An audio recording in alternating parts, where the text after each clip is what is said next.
suspecté naa loo xam ni sama xel mi dama di màggatu koroot yoo xam ne lu ma suspecté xam naa ni luusa nga ca. soxna si. waaw Assane.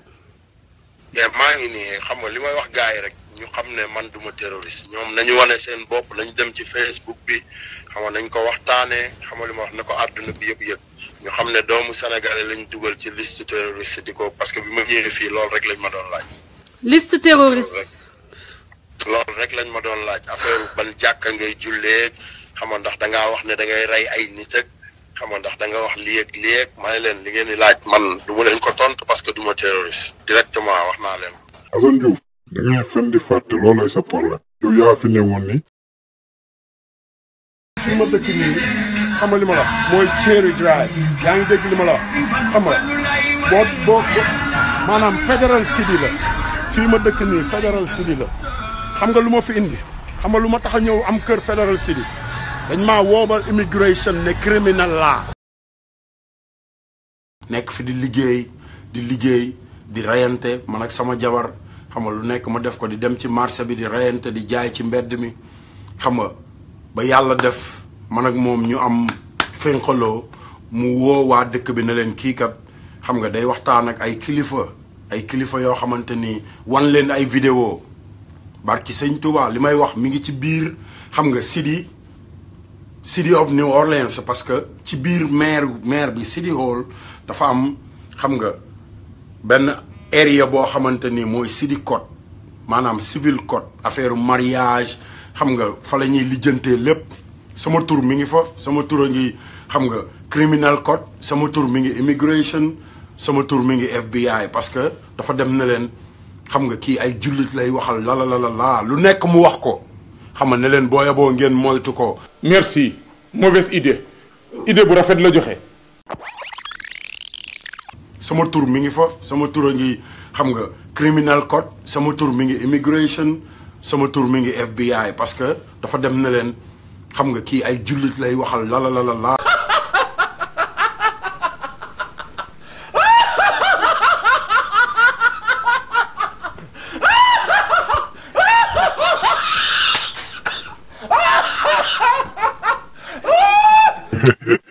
Assane Diouf waaye yow ñaata yoon la nit di reporté comme terroriste nga ne sa jabar moo la reporté comme terroriste ngay wax ak jullit yee kërti nga génnati fii 2 mois après loolu nga wax nekk ambassade Sénégal moo la reporté terroriste.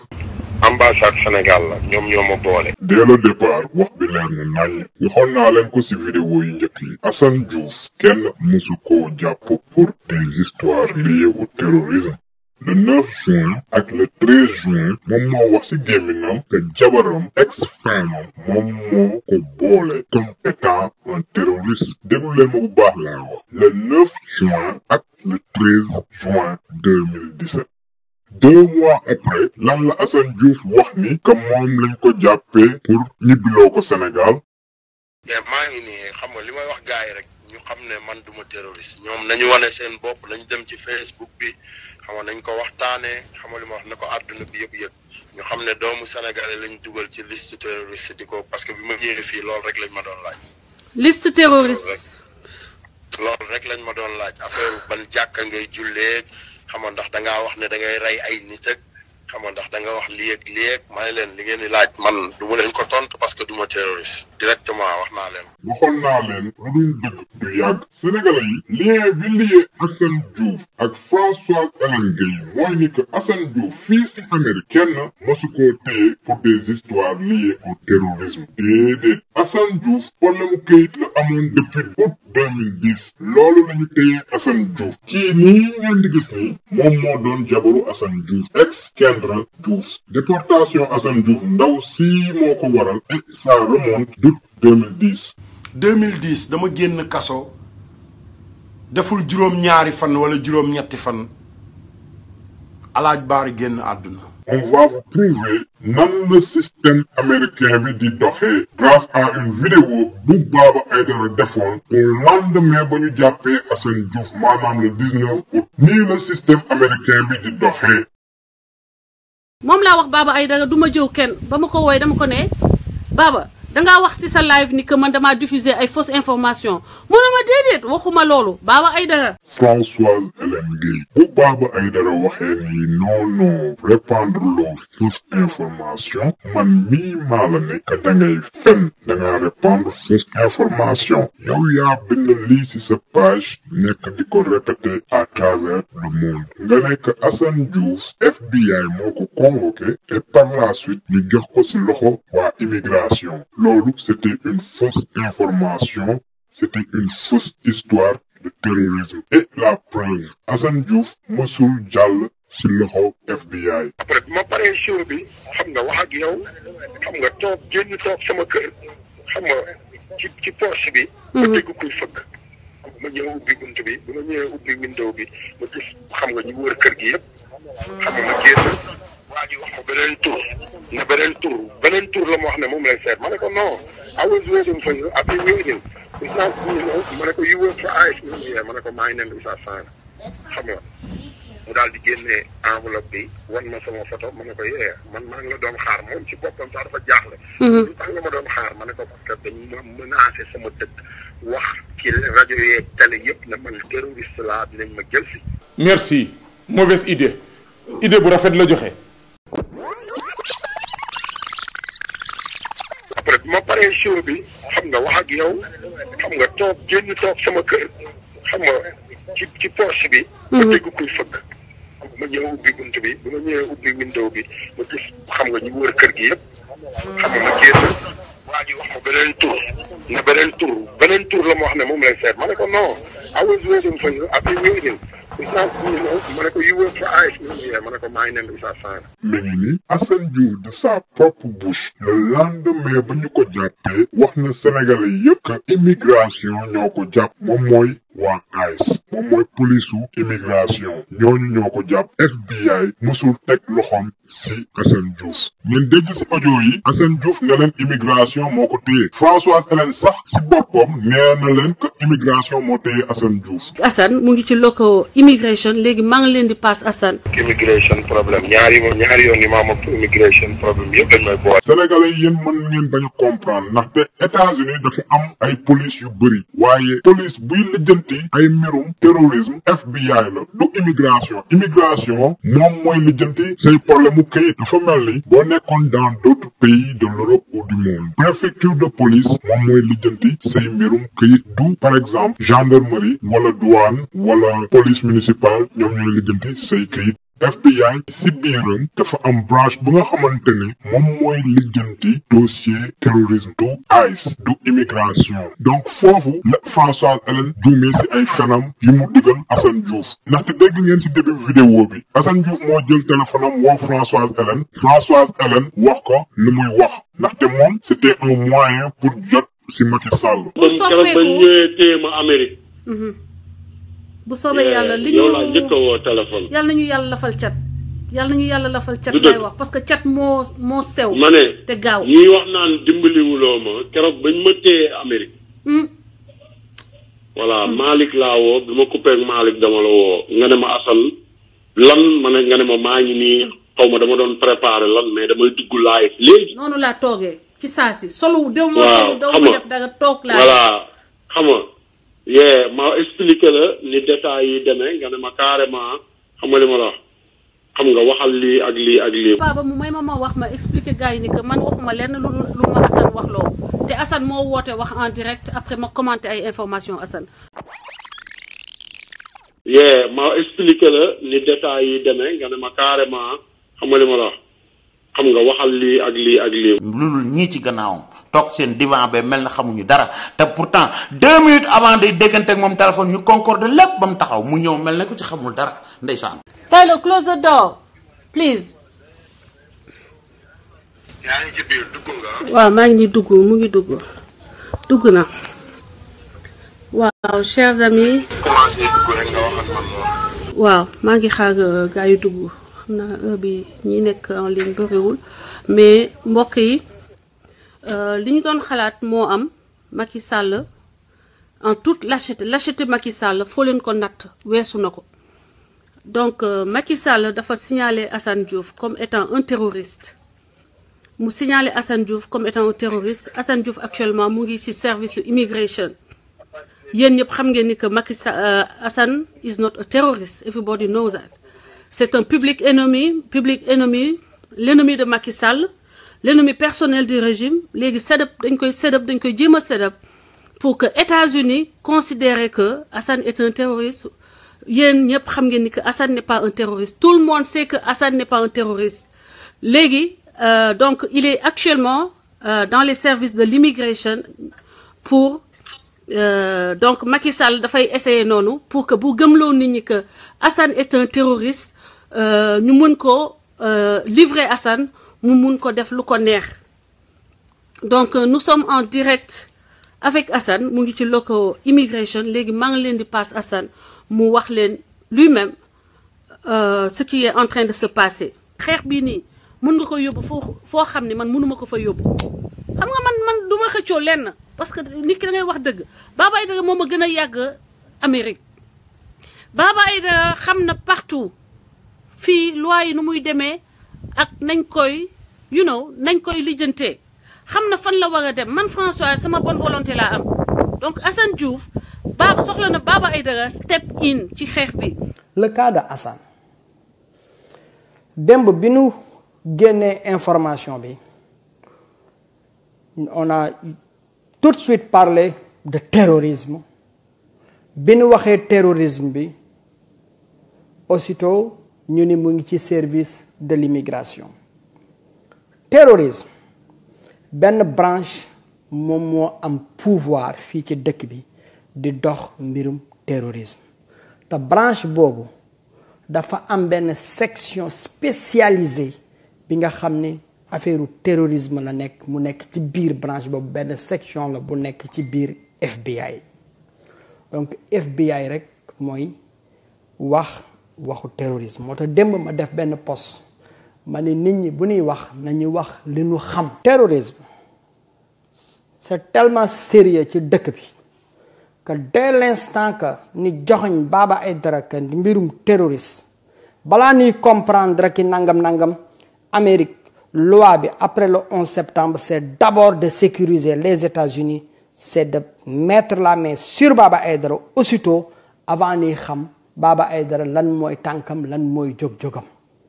Ça c'est le comportement américain après les attentats du 11 septembre. Assane ñi ko njëkk dem arrêté ji du immigration non du immigration ñi war a dem kër Assane te nu boole Assane waxu terrorisme FBI la. coow li bi mu amee nag j'ai contacté fi nga xam ni man am naa possibilité pour ma mën a def vérification bi ndegam affaire terrorisme nañu arrêté Assane ma woote ci court bi Supreme Court bi nga xam ni moom moo nekk ci Louisiana 17 juges la am bi ma jotee le cabinet de Carl Stewart malheureusement j'ai pas ma carte ici si nañ ma laaj suma carte de presse mes coordonnées et autres ma jox leen ko ñu ni ma samedi la donc moom ndaw si daf fi nekk rek ba 12 heures à partir de 12 heures dinañu mën a ba 12 heures mu ngi fa lay wàcc ndax tey samedi la heureusement que teel naa ko jot bi mu defee vérification yi man je parle de fait nekkuma ci polémique yi kurti yooyu dame bi ni ma juge chief justice bi Carl Stewart deful benn mandat d'arrêt concernant le terrorisme fii durant ces 6 derniers mois te le nom de Assane amul fenn fuñ ko annoncé fii comme terroriste. Donc terrorisme c'est le juge qui donne l'ordre juge boobu Carl Stewart joxewul boobu ordre ndaw si ni ma taxawal comme il y a 17 juges ci code bi nañu seet parce que dañuy share information te moom moo koy centraliser est-ce que ci 17 yeneen juge amul ko joxe ordre bi mu vérifier ni ma finalement amul kenn ku ci joxe ordre pour ne arrêter un certain Assane Diouf. Donc en termes clairs, il n'y a pas un juge fédéral bu ni nañu arrêter Assane pour mbirum terrorisme. Arrestation kooku juge moom moo koy signé.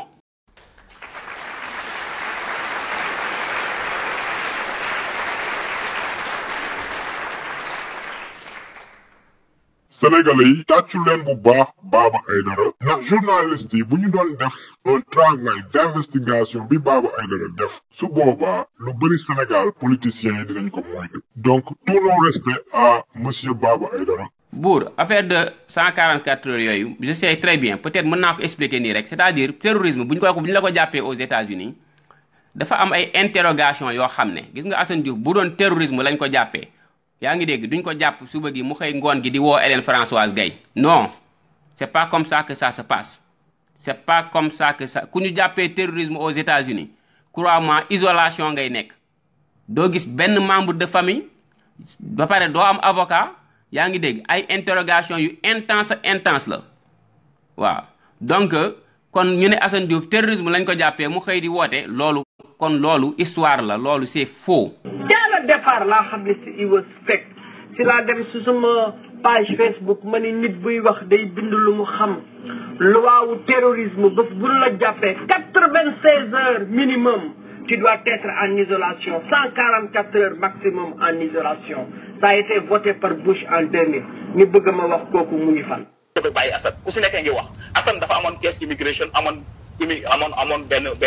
benn déportation bu pending. ñooñu ils ont vu que ni Assane avait déjà un cas foofu ci immigration donc Assane dafa nekkoon en situation de déportation parce que njëkkoon na fi am jabar dugal ay papiers ni rejeté ko Assane amoon na ay problème de famille comme ni ko bare di amee donc fiché nañ ko dugg na ci yooyu ba nu bel ka out waxuma ko mais man xam naa ko ba seen waa kër yi nekk Sénégal dañu mujjoon jaay seen benn terrain xaw ma benn kër affaire yooyu dagale nangam ba nu bel ka out mu génn. Sénégalais yi pour que ñu mën a expliquer leen l'implication de Françoise Hélène Gaye par rapport au dossier Assane Diouf jàpp leen ni que Assane Diouf fii aux États-Unis kenn jàpp ko fii pour des histoires liées au terrorisme déedéet coow li bëri na version yi bëri na kàcc bi tamit bëri na lool Malika du jabaru Assane Diouf légalement parlé Assane Diouf ak Malika ñi xamante entre 2015 et 2016 kii nii ngeen di gis nii moom moo doon jabaru Assane Diouf ex Kendra Diouf déportation Assane Diouf ndaw si moo ko waral et ça remonte d'août 2010 dama génn kaso deful juróom-ñaari fan wala juróom-ñetti fan alaaj baari génn àdduna. Assane Diouf daa amoon jabar en 2009-2010 mu am jabar di doxaan. sama soxna si ma nekkaloon fii nekkatuñu sénégalaise la mi ngi may dégg parce que moom moo daan mujj di wax ak sëñ bi direct. Sénégalais yi Assane Diouf daa amoon jabar di doxaan ndaw si jàpp ko ndaw si dàq ko si këram Assane Diouf xaar ba ndaw si dem liggéeyi mu yóbbaale 6 oto ba si oto bii ngeen di gis si vidéo M6 bi ndaw si nee na ba Assane Diouf amee problème ak communauté mouride bi nekk à New York par rapport ak histoire M6 bi Assane Diouf daa ñëw dëkk si New Orleans. ma ñëw ci dëkk bii ma wàcc New York nekk fa di rayante xam nga ba ay xam nga samay mbokk di dal sama kaw mu génne ma dëkk ba ne ma Assane xam nga demal comme sa soxna bi dëkk sàngam la dëkk dem fa nga liggéeyal fa Serigne Touba ma ñëw fii tey fii ma nekk ni New Orleans. nee na nag ba muy ñëw ay yërewam kese la ñëwee ndaw si tijjel société Assane Diouf nee na bëggul woon jëkkëram toog te du liggéey mu tijjel ko société bii ngeen di gis muy 75 NLO 5 LLC nu mooy nongoloo bi nee na lépp si xaalisam la jóge Assane Diouf di dem di wuti auto accidenté di ko réparé donc ba Assane Diouf yóbbee oto yi ndaw si bëggul woon Assane Diouf jël bien yëpp mu porté plainte Assane Diouf devant un tribunal civil bu ñu demee si juge bi ne Assane Diouf na delloo oto yi ba un juge des affaires familiales décidé divorce bi après décidé tamit kan mooy moom lii ak kan mooy moom lële ndaw si nekk te bandi bi nga xamante ne moom woowoon na au préalable waa immigration mooy agent ainsi mu boole Assane Diouf ne leen que Assane Diouf dafa ñëwee si dëkk bi ak passeport frère am. ne ma naka ngay wax ne moom nga duggee Amérique ma ne ko sama passeport rek laa fi dugg mu reetaan ne ma booy yow tamit. kenn du la ci may kay. donc bu ñu génnee tribunal ay agent ICE ñu ngi doon xaar foofu Assane Diouf ñu jàpp takk yóbbu. di liggéey di rayante man ak sama jabar xam nga lu nekk ma def ko di dem ci marché bi di rayante di jaay ci mbedd mi xam nga ba yàlla def man ak moom ñu am fénqaloo mu woo waa dëkk bi ne leen kii kat xam nga day waxtaan ak ay kilifa yoo xamante ni wan leen ay vidéo barki sëñ Touba li may wax mi ngi ci biir xam nga city of New Orleans parce que ci biir maire bi City Hall dafa am xam nga benn area boo xamante ni mooy city code maanaam civil code affaire mariage xam nga fa la ñuy lijjantee lépp sama tur mi ngi fa sama tur a ngi xam nga criminal code sama tur mi ngi immigration sama tur mi ngi FBI parce que dafa dem ne leen xam nga kii ay jullit lay waxal la lu nekk mu wax ko xam nga ne leen booya boo ngeen moytu ko xam nga wala booya boo ngeen topp ko ma ñëw code xam nga képp ku nekk New Orleans code bi fi mu nekk xam nga 1250 la jàkkaar lool 1250 mooy buildingu immigration bi xam nga bayaal bu yaatu la woon léegi ñu tabax fa Hyatt école hôtel ma ñëw ci code bi rek gars yi ñëw takk ma yóbbu ma dem ma ñëw code xam nga képp ku nekk New Orleans code bi fi mu nekk xam nga 1250 la jàkkaar lool 1250 mooy buildingu immigration bi xam nga bayaal bu yaatu la woon léegi ñu tabax fa Hyatt école hôtel ma ñëw ci code bi rek gars yi ñëw takk ma yóbbu ma dem. ñu fixé caution bi presque à $9000 waa kër Assane Diouf jaay benn terrain boole si ay nit yu jege woon Assane Diouf moo taleel ko ñu fayal ko caution bi motoon presque $9000. ma nekk ci kaso bi mu ne ma di nga génn ne ma Assane ma ne ko Mbàkke mu ne ma di nga génn. mu génn ñooñu ba tey jotuñu seen xaalis suñu fenkat international amaat rendez-vous pour la deuxième fois devant un juge des affaires familiales ñu génn ci tribunal bi ex-femme bi Kendra ak famille yam ak faram bu bees nekk di kokkali ak cokkaas Assane Diouf tamit muusul dem di tongoo dem song ji leen devant le tribunal devant des dizaines de policiers fa la ñu takkee Assane Diouf yóbbu ndaw si porté plainte pour agression ñu fixé caution bi à $15000 Assane Diouf nag amul woon kenn te amul woon $15000 yu muy fayee caution boobu mu dem tëdd ji jeer pendant des mois li may wax nii nag preuve yaa ngi nii lii mooy casier judiciaire u Assane Diouf simple assault moom mooy agression ngeen fàttaliku ba ñu déporté Assane Diouf Sénégal ñëpp di xaar ci papier déportation yi ñu gis ci déporté pour terrorisme waaye déedéet américains yi seen loi du loi clignoter droite jàdd gauche comme loi wu Sénégal non li ñu si bind li ñu déporté Assane Diouf te journaux yépp bind ko te muy dëgg mooy ni agression contre son ex-compagne maanaam jabaram ak séjour irrégulier maanaam passeport frère bi mu jël dugg si dëkk bi loolu lañ ko rapatrier te preuve yaa ngi nii. foofu nga teg sa tànk ay xaaxaama fa nekk ku leen jàpp fenkat ku leen ba fenkat ku leen jàpp tilian ku leen ba bayu tilian. Il y a deux types d'illégaux dans ce pays. Il faut que nous sachions. Avant d'aller sur ces deux types d'illégaux, nous allons voir le visa. Le visa américain, il y a le droit d'Amérique Amérique. La loi américaine waxul lolu. Le visa américain donne le droit de solliciter l'entrée aux États-Unis. Visa ne te donne pas le droit de rentrer aux États-Unis. Visa daf lay jox le droit de solliciter l'entrée aux États-Unis. Boo ñëwee ba ci port d'entrée bi si la kooku di décider ndegam yow war nga dugg wala doo dugg wala mu ni la dina la bàyyi nga def ñaari fan wala dina la bàyyi nga def juróom benn weer mooy maximum buñ la mën jox ndaxte loi wu Amérique dafa ne nit bu vivre légalement plus de 6 mois dans ce pays dafa war a solliciter la carte verte moo tax buñ lay jox du passer 6 mois donc ambassade bi buñ lay jox visa bi dañ lay xamal ni duggagoo Amérique léegi demal nga demander immigration ndegam mën nga dugg biir Amérique mooy solliciter l'entrée aux États-Unis. Maintenant il y a 2 types d'illégaux aux États-Unis dafa am illégal bi nga xam ne dafa dugg ci dëkk bi d'une manière légale mooy c'est-à-dire que ne dañ ko jox un visa mu jaar dans un port d'entrée kooku bu duggee dans un port d'entrée dafa dugg ci dëkk bi légalement ni jox ko 1 mois wala 6 mois de séjour boobu passé mu toog maintenant il est devenu illégal. Voilà quelqu'un bi nga xam ne bu takkee jabar wala ni takk ko wala mu am ku ko sponsorisé mën na defar kayitam mu am deuxième type de groupe d'illégaux mooy li ma fi waxoon ci sénégalais yi ni mere ma fi ñu bare saaga ma mooy ñooñu doon wax dañ leen waroon jox 25 millions de francs CFA tey jii dëgg bi mooy dellu si rek mooy ñëwaat mooy ku fi dugg d'une manière illégale mooy quelqu'un qui n'a pas sollicité l'entrée aux États-Unis. Maintenant quelqu'un qui est détenteur d'un visa donc kooku dafa jaar par la petite porte pour dugg ci dëkk bi donc daf fi dugg illégalement bu takkee doomu Obama bu mag bi aawa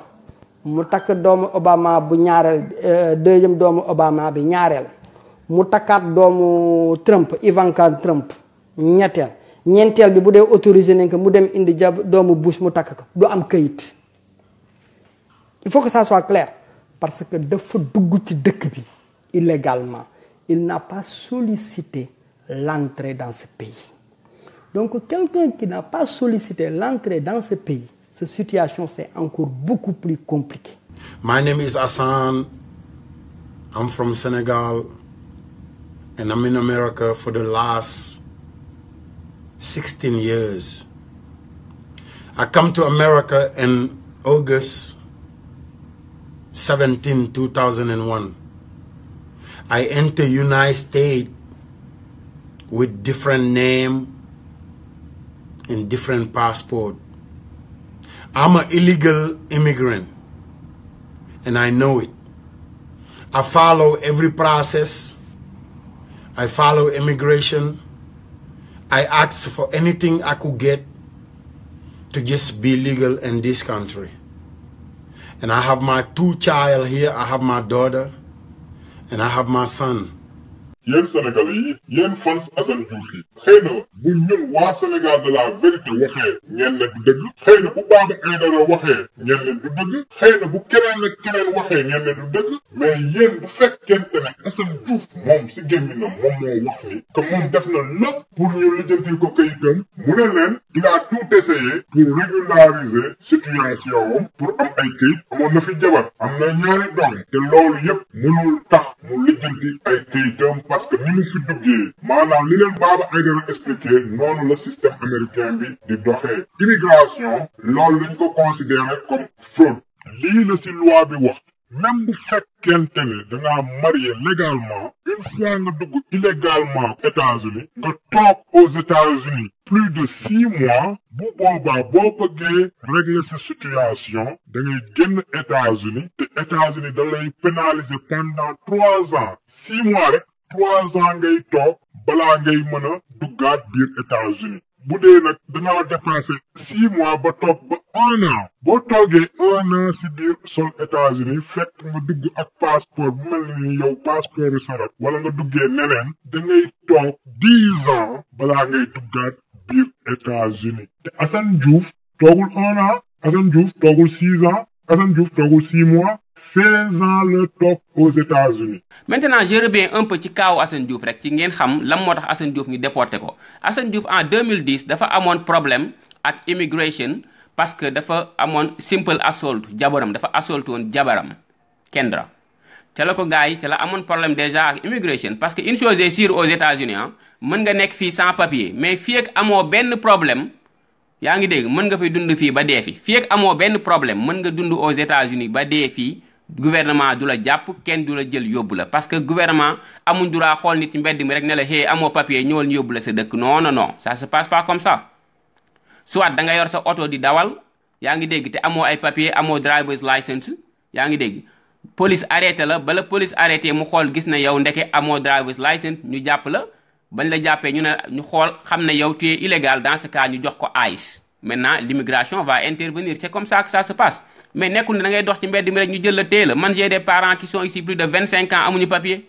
plus de 25 ans. mais nit ñi dañuy wax selon nu ñu yeewu mais au fait que ni dafa am ay textes yi clairs on n'a pas besoin d'être un juriste on n'a pas besoin d'être un connaisseur ce pays-là tout est documenté tout est écrit. donc Assane honnêtement donc n'est pas passé par un port d'entrée. Quand tu n'es pas rentré dans un port d'entrée ci database yi immigration xamula tur bi nga fi duggee la xam donc bu fekkee da nga faayal papier pour jéem a am këyit si la immigration di soogee xam fii booy faayal sa këyit nga def fi par exemple 20 ans nga ñëw ak ton passeport sénégalais pour dugal si këyit mais dañ lay laaj ton port d'entrée bi dañ la koy laaj port d'entrée boobu benn papier bu weex la bu ñuy tuddee I-94 c'est la I-94 sa I-94 la mooy sa bakkan ci dëkk bi gis nga numéro bu gudd boobu. léegi Assane Diouf puisque amatul woon option il a tout essayé am na doom am na jabar am na business daawoon na sax di yónnee xaalis UNICEF pour ñu mën ko def si dossier wam pour que américain ne kii de bëgg na xale sax mais loolu yëpp dara parce que ni mu duggee si dëkk bi Assane Diouf da leen di jox ay information mais du information yoo xamante ne yëpp benn vidéo la nekk yëpp daf ko tasaare donc ba loolu yëpp option yëpp jeexee ba muy dugg si live bi dañ ko recommandé woon mu wut asile politique Assane Diouf août 2016 la ko juge immigration nekkoon na génn si dëkk bi mu amoon droit def appel avocat bi introduire dossier appel bi waaye Assane Diouf amul woon xaalis muy fayee honoraire yi avocat bi bàyyi dossier bi noonu ça cotise pas ça njëkk donc deful appel ndax amul woon xaalis bu muy defee appel le juge de l'immigration après 90 jours Assane Diouf deful appel en mai 2017 ñu envoyé Assane Diouf benn lettre bu tudd bag and baggages maanaam jëlal say bagage nga ñibbi sa dëkk wala ñun waa immigration bu ñuy ñëw dinañ la jël si te doo yóbbaale benn bagage pour changer donne bi il lui fallait mu def benn affaire boo nga xamante ne dina changer dossier wam moom mooy asile politique looloo tax Assane Diouf commencé di live premier live Assane Diouf date de décembre 2016 constant wul woon mais ba ñu duggee biir mai ba mu jotee lettre boobu mu leer ko ni lettre bi léegi waa immigration foowul benn tànk mi ngi si biti benn tànk mi ngi si biir si la commencé def ay live am. mon cher I know all that loolu moo tax ñi may saaga man bi ma ñëwee di leen wax waxu terrorisme beeg yooyu amul ci la Hélène dem jël wax ji wëlbati ko boole mag adduna yëpp ñi may saaga nday guddi ak bàyyi mais man je suis quelqu'un de très pratique man bu may wax xam naa bu baax li may wax man dinaa ko gëstu laajte ñi ko xam ba noppi balaa may wax mais Sénégal dafa bare naa fekk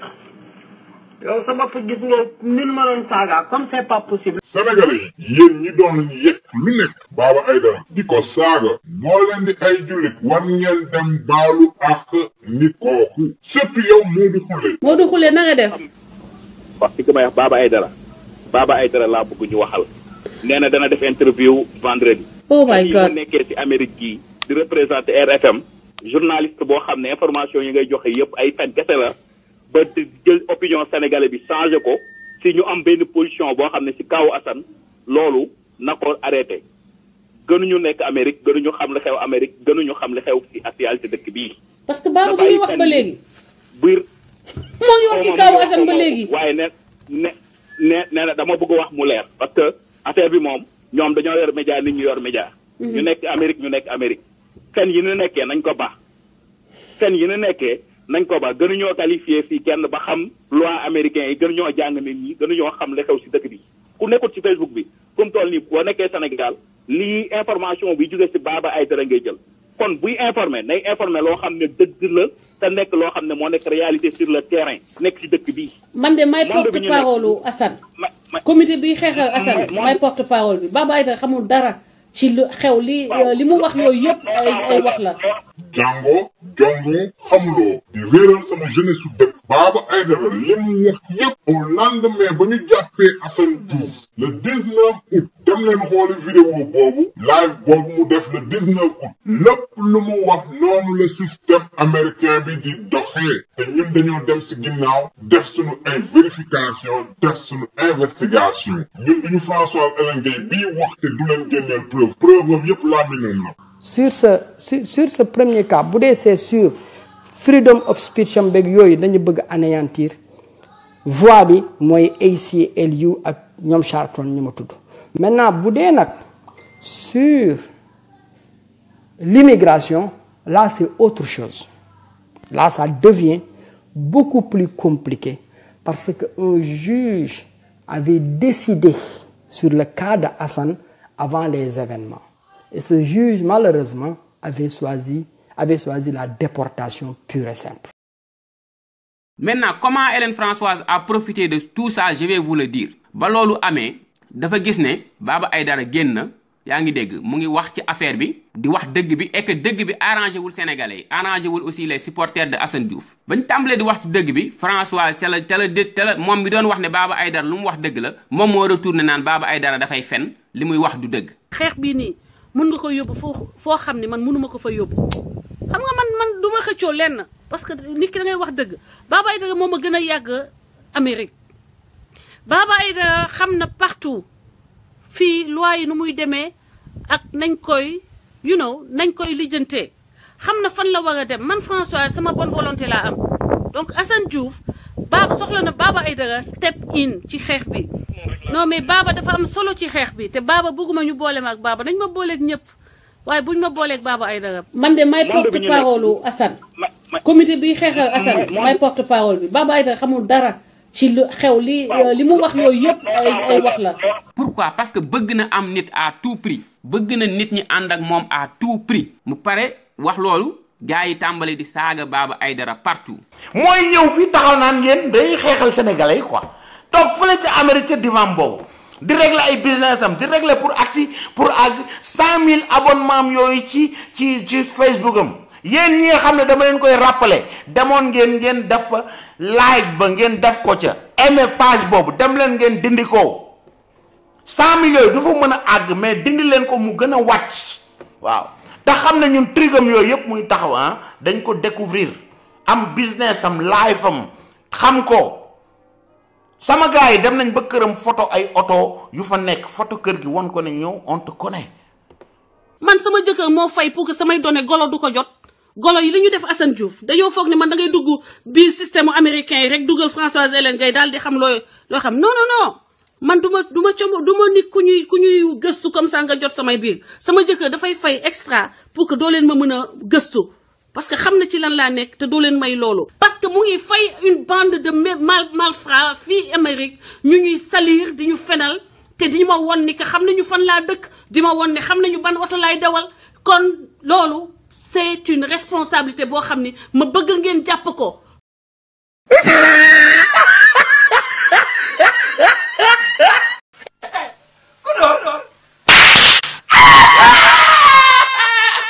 moom xam na bu baax ne ñi ay secret yoo xam ne mooy ñëw na di menacer mais sa menace yooyu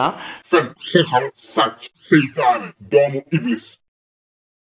loolu ñii ci gannaawam toog seen divan ba mel na xamuñu dara te pourtant 2 minutes avant day déggante ak moom téléphone ñu concorde lépp ba mu taxaw mu ñëw mel na ko ci xamul dara ndeysaan. liste terroriste. loolu rek lañ ma doon laaj affaire ban jàkka nga bàyyi Assane ku si nekkee ngi wax Assane dafa amoon caisse immigration amoon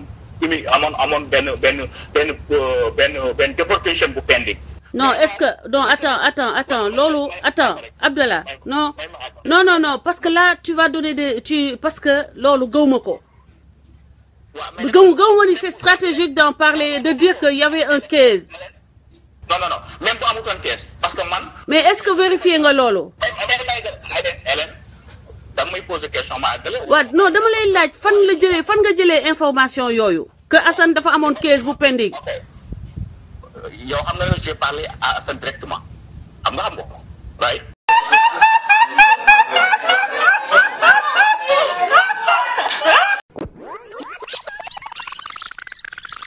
te bàyyi Assane ku si nekkee ngi wax Assane dafa amoon caisse immigration amoon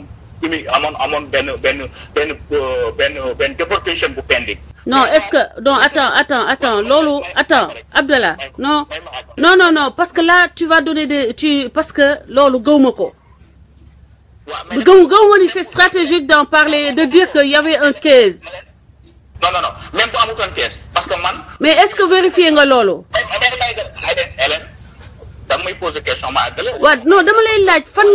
nga jëlee information yooyu que Assane dafa amoon case bu pending. yow xam nga j'ai parlé à Assane directement xam nga ko right. yow kañ nga wax.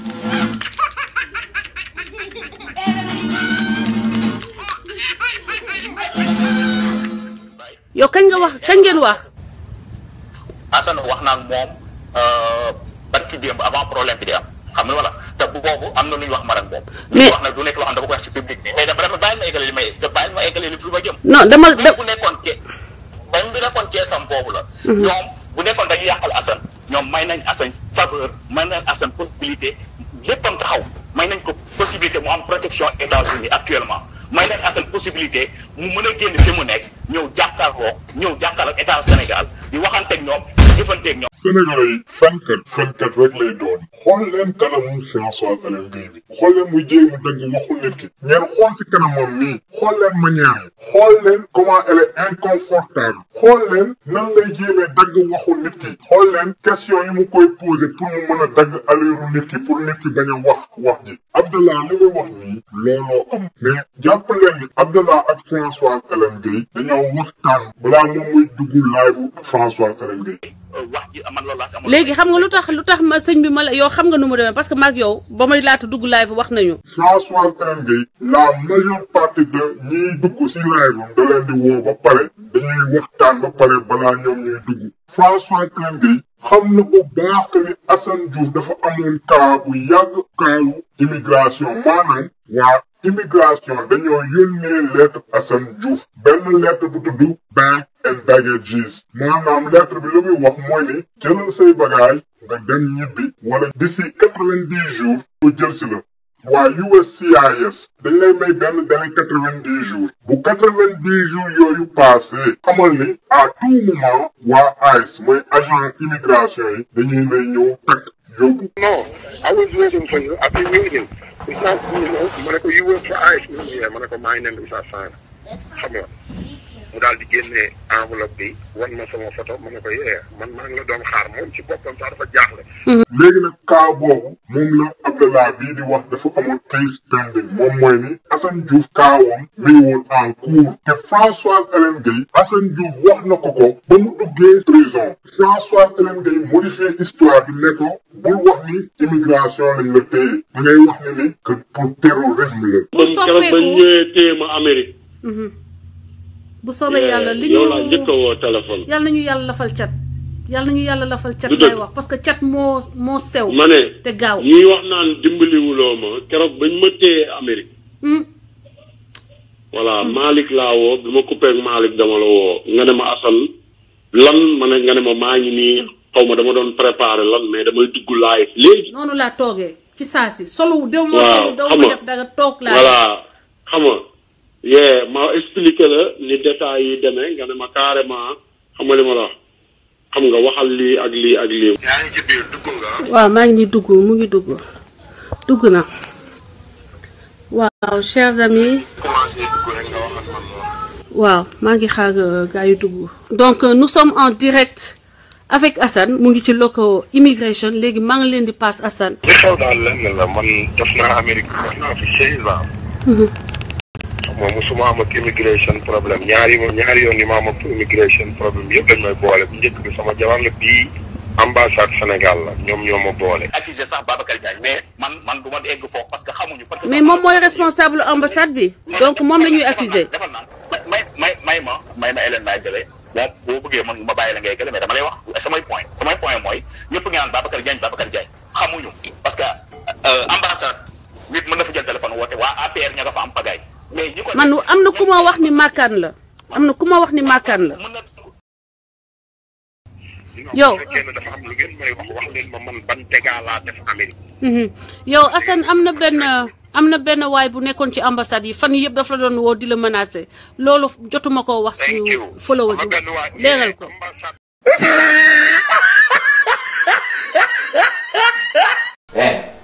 bàyyi politique ak conférence bi dégg nga li ma la wax. maintenant ñoom ci seen biir xeex boobu. ñoom non seulement ñu ngi koy créer ay opportunités. mais en même temps aussi ñoom ñu ngi créer seen bopp c'est un problème parce que li ma dégg su dee dañ ko accuser de terrorisme. ok on est effectivement. dañ ko accuser de terrorisme. moom man su ma doon moom ak ay avocat am ce qu'on va faire mooy dañuy def benn FOI request mooy freedom of information request. mooy lan am na une loi boo xamante ne aux États-Unis yow loo bëgg a xam si gouvernement bi da ngay def une demande ñu wax la par exemple kan moo ko dénoncé exactement. ak nan la ko dénoncé ak yan papier la ko dénoncé comprendre nga li ma la. soo defee loolu mën na jël temps mais sooner or later yow di nga jot toutes ces informations là. waaw dinaa leen ki nga xamante ne moom moo la dénoncé yow mën nga ko attaquer en justice. effectivement. man Amérique yàgg naa fi. néew ma damay dagg bopp kenn néew ma damay dóor kenn balu fetal. que benn état jël ressortissant jël ko flag ko comme terroriste fen violé moom ci boppam ay loi wu États-Unis parce que fen ak à des autorités je pense que mën na leen indil ñoom ay problème.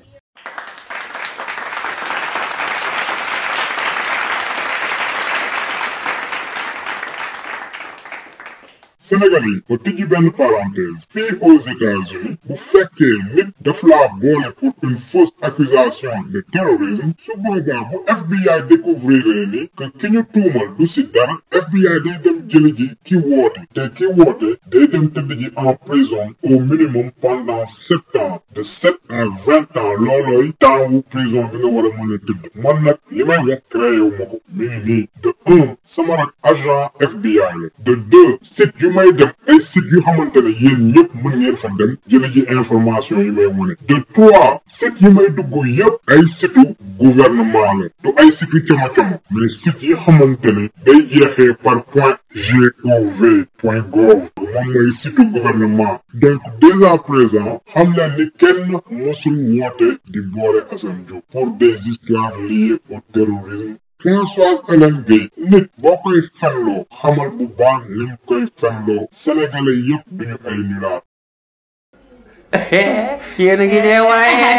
waaye xamulee li ngay dee lu moom. billaahi yéen a ngi dee lu bon. Mbay Konetu ak Badu ñoo lal dil wa.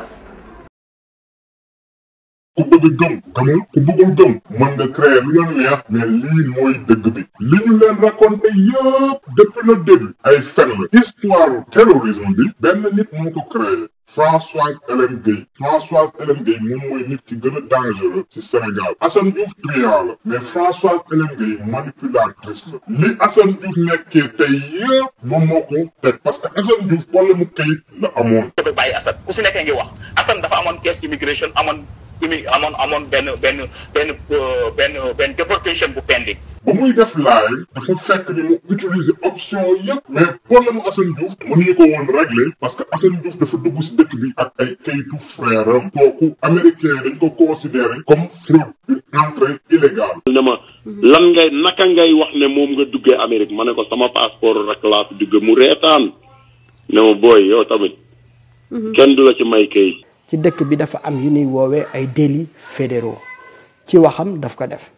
Pour arriver aux États-Unis, il a usurpé l'identité de son frère qui lui a prêté son passeport. Je vais commencer depuis le début parce que defe naa ci la nit ñi di mën a comprendre ah. mbir yi fi mu commencé mooy moment bi nga xam ne Assane Diouf mu ngi woon fii aux États-Unis déjà. di wax di live di saaga. képp ku xool Assane Diouf avant muy jokkoo ak Hélène Françoise ak Assane Diouf après ba mu xamee Hélène Françoise c'est deux choses différentes. te li ngay wax muy dëgg tamit frère Zahmet sénégalais yi li Zahmet wax nii mooy dëgg. Assane Diouf ñu bëri si yéen xamoo leen le vrai Assane Diouf. Assane Diouf bu njëkk bi. ok Assane Diouf triant la woon. Assane Diouf daawoon na fen. wante Assane Diouf daawul woon saaga. Assane Diouf c'était juste un petit triant. petit ou grand triant ni ñu ko mën a waxee. Assane Diouf ah. 1 mois avant muy xamante François Hélène Gueye kii moo doon Assane Diouf. demal woo leen fuck astafurlah rus naa ñi may seetaan Amérique nga wax ak ñoom demal xool ñi nga xamante ne seeni ndey duñu ay soxna nga saaga leen mais man sama yaay dabaloo sama yaay loolu la sant. fa la saaga yi nag commencé sans s'arrêter parce que loolu boo leen xoolee Assane Diouf ñi mu doon saaga ñëpp duñu ay baaro la ay nit yu xamante ne ñu ngi si kaw ñooñu la doon saaga pour que ñooñu mën a wuyu pour que dossier wam changé pour que mu demander un asile politique jour bi ko agent immigration yi ñëwee jàpp moom mooy waa ICE mu woo Malika pare si Malika woo François Hélène Gueye. bu soppeeku ba ñëwee téema Amérique. bu soobee yàlla li ñu yow laa njëkk a woo téléphone. yàlla nañu yàlla lafal cat lay wax parce que cat moo sew. ma ne te gaaw ñuy wax naan dimbaliwuloo ma keroog bañ ma téye Amérique. voilà Malick laa woo bi ma coupé ak Malick dama la woo nga ne ma Assane lan ma ne nga ne ma maa ngi nii xaw ma dama doon préparé lan mais damay dugg live léegi. noonu laa toogee ci saa si solo dew ma solo daw ma def danga toog laa. voilà xam nga ma expliqué la ni détails yi demee nga ne ma carrément xam nga li ma la wax xam nga waxal lii ak lii ak lii. ba mu waxee loolu Françoise Hélène Gueye daf ko wax dëgg ji. Françoise Hélène Gueye utiliser rumeurs yi amoon à l'époque boo leen fàttalikuwee y avait déjà les rumeurs de Interpol ñu jóge si loolu Assane Diouf dem police su Federal City ñu démontré que loolu ay rumeurs ay fen la woon si ginnaaw loolu mu amoon rumeur terrorisme Françoise Hélène Gueye xel bu ñaw bi. loolu ñii ci gannaawam toog seen divan ba mel na xamuñu dara te pourtant 2 minutes avant day déggante ak moom téléphone ñu concorde lépp ba mu taxaw mu ñëw mel na ko ci xamul dara ndeysaan. Tyler, close the door please. yaa ngi ci biir dugg nga. waaw maa ngi ni dugg mu ngi dugg na waaw chers amis. commencé dugg rek nga wax ak man moom. waaw. boobu la utiliser mu jël affaire kayit mu utiliser ko def ko affaire politique. Françoise Hélène Gueye waxoon naa leen ngeen wax sénégalais yi dëgg li je vous avais donné assez de temps plus ngay fen plus may génne say fen sénégalais yi xamuñu mais man li ma lay wax xam nga bu baax bu yabal nga tëj sa gémmiñ mën nga saaga ndey parce que saaga à distance ngay def bu ñu tasee maak yow doo saaga man du ma Macky Sall du ma Youssou Ndour doo ma gis doo ma sentir la preuve dala maak sama rak di surveiller kenn xamul kenn déggul mais puisque da ngay rey laa ma defal la vidéo bu ndaw yaa ngi fàttaliku bés bi ngay dem grocery store yaag sa doom nga sol yére bu vert jaune rouge sol benn short yaa ngi koy fàttaliku moo tax ma ne la nga wax sénégalais yi dëgg bi si histoire terrorisme bi wax leen li nga leen fen man duma la may dara nànk aw ma sa jot nag mënuma di def vidéo tous les jours mais bés bu ma amee sa jot di nga xamante ne lépp dëgg la yaag Françoise Hélène maa leen wax loolu léegi nag man li ma bëgg mooy ngeen delloo sénégalais yi seen xaalis yow personnellement yaa créé histoire bi yëpp Assane Diouf fi mu nekk tey yow yaa ko fa teg léegi nag sénégalais yi durant ces derniers jours lu bëri xew na fi Françoise Hélène Gueye ba ñu tuddee turu Woré Sarr le député Woré Sarr ñu tudd groupe WhatsApp yi mu nekk di jël ay xale di leen saagaloo. yaay fal pour que mu juste defal saaga ya nga ko yónnee saaga ya nga jox yow da nga saaga jox ko Assane Diagne mu jox ko Omar loolu saaga ya nga ko saaga moom la nekk di tontu fii n'est-ce pas yow dugalal saaga yooyu comme ça ñiy liir dégg say saaga dégg saaga Omar Ndiaye moo gën a juste that's unfair parce que bu fekkee ne da ngay wane yow ay saagaam rek wane woo say yos day xaw a injuste. après mag ma woowee Hélène nga ne ma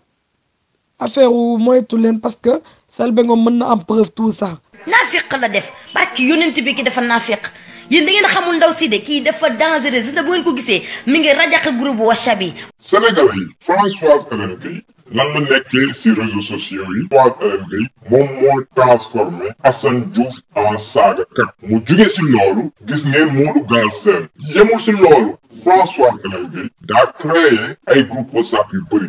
WhatsApp yi boo gisee problème am ci pour mu ma expliquer ci lu ci leer maanaam jamono bi ñu ko téye États-Unis Françoise moom moo ubbi ay WhatsApp ne pour ngeen xamante ci ñu nekk si Europe bi ñu yónnee nañ 500 euros ñu yónnee nañ 40 euros ñu yónnee 1000 euros ba ñu yónnee xaalis bu bari ci ñoom Thierno Ndiaye boobu noonu bon xamuñu ci lu leer ñu xëy ubbi ay WhatsApp bi ñu ubbee WhatsApp yi nag ci la coow li commencé parce que moom après bi mu demee Sénégal bon am na ay gel yu muy jël ci suuf di waxanteeg ñoom mais am na ay gel yu nekk France tamit ñoo xam ne ñoom ñoo ko fa nekkal parce que WhatsApp yi presque mën na 10 mais man ci yëpp laa bokk. groupe yi maa ko créé tàgguwuma ci Assane dama foogoon ni damay defal sénégalais yi loo xam dina leen permettre ñuy échanger xawma Zeyna c'est une Mauritanienne ok premièrement man du moom moo tax ma ubbi groupe yi man sénégalais yi moo tax ma ubbi groupe yi. waaw asalaamaaleykum maa ngi door a dugg parce que dama am benn cas bi nii cas bi ki ngeen dugal nii kii de ba ma àndeek Assane Diouf la ma bañ. bro wax nga dëgg de billaay da ngay jógee gis bu dugal benn photo nag kii dama leen bloqué ko sama noonu la damay xeex dama leen bloqué ko mel ne daal François moom bëri su ma xalaatee ay ree looy def quoi benn instant mel ne ay élevage la ñu téye woon quoi benn instant naan kooku sama noonu la génn leen ko waaye non François la doom nag kooku nar a wax dëgg de fi mu gaaw naa génn gars yi tàmbali kaa saaga gars yi naan dama leen bloqué ko François vrai doomi daal la. commencé dugg génn lu ne mu dugg ci ba sama benn penc bu ñu organiser woon pour coordonner le travail mu jël ko génne sénateur parce que sénateur moo fa nekkoon ak moom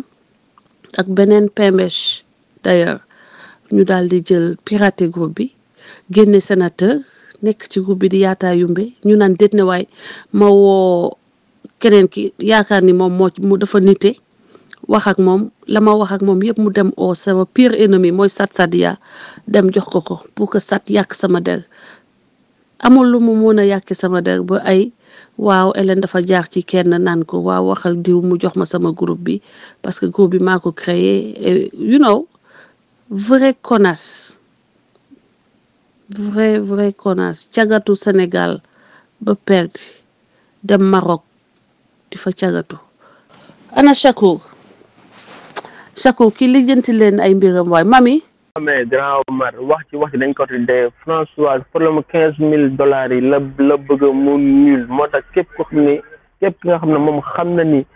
xam nga ci dara day yéene booy jox la seen numéro ci suuf booy dugal groupe xorom di la fa saaga guddeeg bëccëg les gens ont très tardivement compris son jeu mais fi mu ne lépp mi ngi leer mais na wax ci $15,000 yi mi ngi déglu audio na ko wax ci $15,000 yi affaire waaye ñii dañ lay merloo sax. non femme bi vrai doomeeram la mooy borom photo boobu noonu photo bi Aboubacar dugal. wax ni ko Assane Ndiaye dafa jël Omar di ko génnee ki dugalaat saa yu ko xoolee mu neex ko mu génnee ko saa yu ko de temps ma wax ci mu delloo ko bu toogee ba xolam sedd mu génneewaat ko loolu tax waxoo ko lan moo indi maire bi lan moo indi xuloo Assane Diagne ak Omar do ay génne yu mu koy génnee di ko dugal ak di ko génnee di ko xañ participation ci groupe bi mu mel ni moom groupe bi lii c'est un mouvement groupe bi ñu si créé bu ne du propriété privée groupe bi buñ ko créé moom bu fekkee da ko créé au nom du mouvement moomu ko moom dafa dem di ko génnee saa yu ko neexee dugal ko saa yu ko neexee génnee ko mel ni moom moo ko moom alors que le nom Omar Ndiaye pourtant moo ko créé. Sénégalais yi képp ku bëggul dégg wax ju ñaaw tabal vidéo bi ba 1h 2 minutes 35 secondes lu dooree fii dinañ leen won li Françoise Hélène Gueye di créer ci groupe yi. waaw Ousmane Norvège mon frère damay lay dalal sa xel dalal xelu képp koo xam ne day xalaat comme yow. xoolal ñun ak yow for life ak yaay doomu Assane barki Serigne Fallou. xoolal ñun ak yow forever for life ku la laal ñu toj cort ndeyam dafa lu la neex yëngalal foo ko sentir rek dugal jëlal rek adduna bi rek nga dugal ko ci cort ndey Macky Sall ak ku bañ Assane Diouf ñu toj cort ndeyam yaa xadi maa ngi lay big up man maa ngi lay big up my sister ñoo far Sali Diop for life forever ñoo far salaam FBI dafa war a yëngu dafa jot FBI la ñu wax ñun prison de doomaraam la ñu wax ñun tribunal la ñu wax mais FBI na yëngu FBI dafa sedd instant bi FBI la Assane Diouf dafa laay tudd FBI tudd prison de doomaraam tribunal FBI dara dootul sedd fu mu nekk nii barke Sëñ Fallu ñëpp ñu bañ Assane Diouf di ay nañ toj seen cot ndey tribunal la ñuy njëkk kattee seen ndey ping pong leen prison ping leen tribunal bu kenn wax ne Ousmane tey lu ko jot dañ naan Ousmane day mandi waxoon naa ne dinaa mandi ci seen lëfal ndey Sali wax naa la ko Souleymane wax naa la ko Tafa Sarr wax naa la ko tey laay mandi ci seen dëjjaw ndey unku yi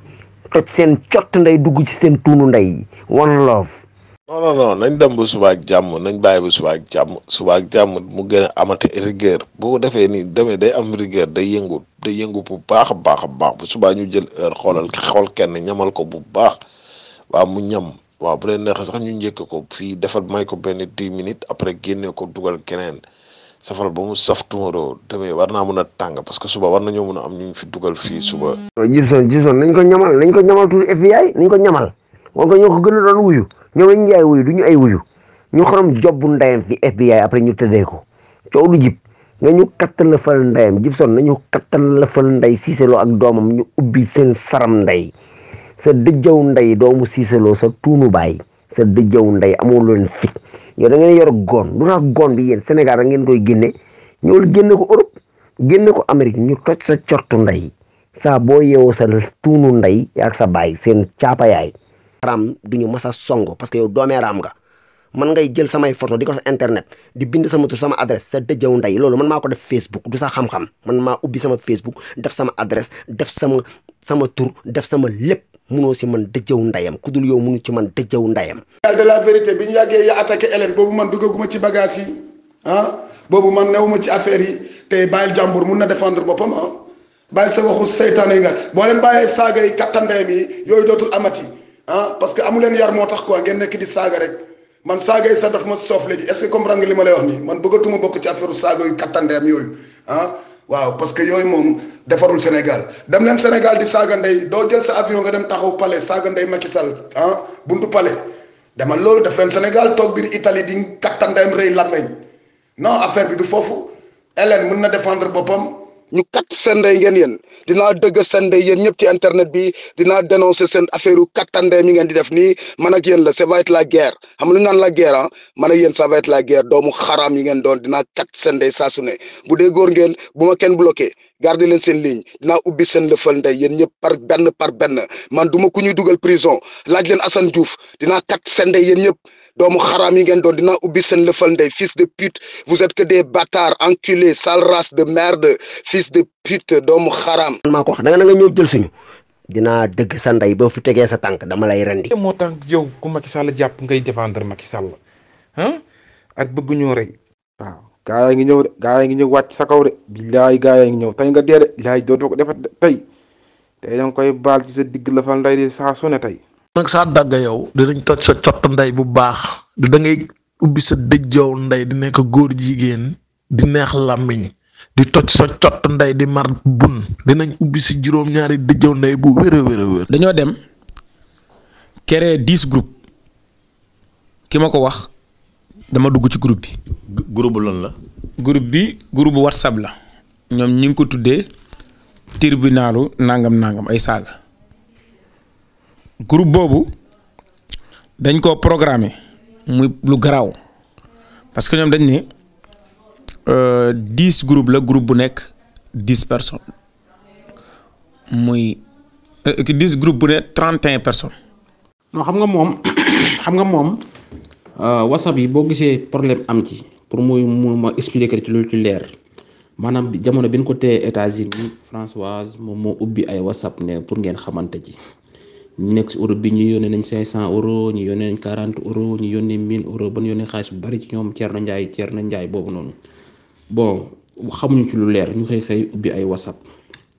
bi ñu ubbee WhatsApp yi nag ci la coow li commencé parce que moom après bi mu demee Sénégal bon am na ay gel yu muy jël ci suuf di waxante ak ñoom mais am na ay gel yu nekk France tamit ñoo xam ne ñoom ñoo ko fa nekkal parce que WhatsApp yi presque mën na 10 mais man ci yëpp laa bokk. muy 310 personnes ñu programmé. mboolem Sénégal ak ci àddina bi ay numéro téléphone yu ci nekk ñu jël numéro yooyu di woo ay nit yoo xam ne ay sëriñ lañ laa ay sëriñ ci Sénégal yoo xam ne dañoo wax lu baax Macky Sall ñu leen di saaga ay politiciens yu ko wax ñu saaga leen ay journalistes yu critiqué Ablaye Wade wala Karim Wade ñu saaga la man def nañ ma ko groupe baa ngi nii wax ju leer laa leen wax joo xam ne dara du ko dindi. biñ ko defee mu ñu saaga ma kenn ci ñoom mu ñu wax ba sonn dugub tontuuma kenn ci moom ñoom moo ma woo ne ma Abdoulaye ma ne ko way mu ne man xamoo ma xaw ma la boobu maa ngi ci biir hémicycle bi ma ne ko way mu ne ma man li tax ma di la woo tey dama bëgg nga xam ne groupe baa ngi ne. yow ci groupe bi nga bokk. déedéet ñoom ñoo ma ci dugal. salaamaaleykum yéen waa groupe bi maa ngi leen di ziar ni ngeen def ak coono yi mbaa yéen a ngi am jàmm ah bu fekkente ne mës naa am lu ma naqari tey laa ko gën a am ndax maanaam ku yëgut tiinul fekke woo ñu taxaw waxal la boo dee jullit di nit dafa metti dama naqari der yéen ñi nekk ci groupe bi nag di ma daggal ay saagay ndey mënuma leen a jot de waaye tooñ ngeen ma ci kanamu yàlla ak yonent bi ak Serigne Touba Cheikhul Khadim. après mag ma woowee Hélène nga ne ma affaire wu moytu leen parce que Selbé Ngom mën na am preuve tout ça. déglu leen bu baax nee na pour Selbé bañ a am preuve Françoise Hélène Gueye preuve yi man maa koy taajal si dégg naaj bu tàng jëpp au Sénégalais. Elle a tout fait pour que sunu vidéo yi bañ a génn preuve yaa ngi nii. normalement du ma dugg am na équipe yu toppatoo fen yooyu. salaamaaleykum waa prison maa ngi leen di nuyu yéen ñëpp ci kaw ba ci suuf li ma leen bëggoon wax mooy vidéo bi Moustapha dugal please yéen ñëpp jóg leen ngeen bés j'aime pas mooy I don't like it loxo bi nekk ci suuf dafa am loxo bi nekk ci kaw am loxo bi nekk ci suuf bés leen ko ndax vidéo bi bañ a dem fu mu nekk nii 35 la vidéo bi 35 la léegi le temps que yéen ngeen yi bés di bés vidéo bi dootul demati please jóg leen fu mu nekk nii moom avant laaluñu woon mais fu mu nekk nii nag dañu commencé laal yéen ñëpp moom na ngeen manko yéen ñëpp ngeen dem ci vidéo bi xeex nag il faut du question ay kii rek mais dañuy demandoo ci vidéo bi waaw saa yuñ dugalee vidéo ñu dem yàq vidéo yi loolu tamit lu ci am importance la please dem leen ci vidéo bi def j'aime pas mooy loxo bu wàcc ci suuf bi please gars yu jóg leen nag xeex dafa jot. asalaamaaleykum waa FBI maa ngi leen di ziar maa leen bëggee mais xoolal vidéo bi mi ngi nii duma koo dugal FBI laa ko dugal ak prison ak tribunal léegi yéen vidéo yi bi ngeen ko cliquer mooy loxo bi jëm suuf da ngeen koy cliquer ba ngeen ko cliquer mooy j'aime pas loxo bi def ni jëm suuf benn moom ngeen ni bës bi ngeen ko bësee mooy j'aime pas léegi na ñëpp bind bës j'aime pas.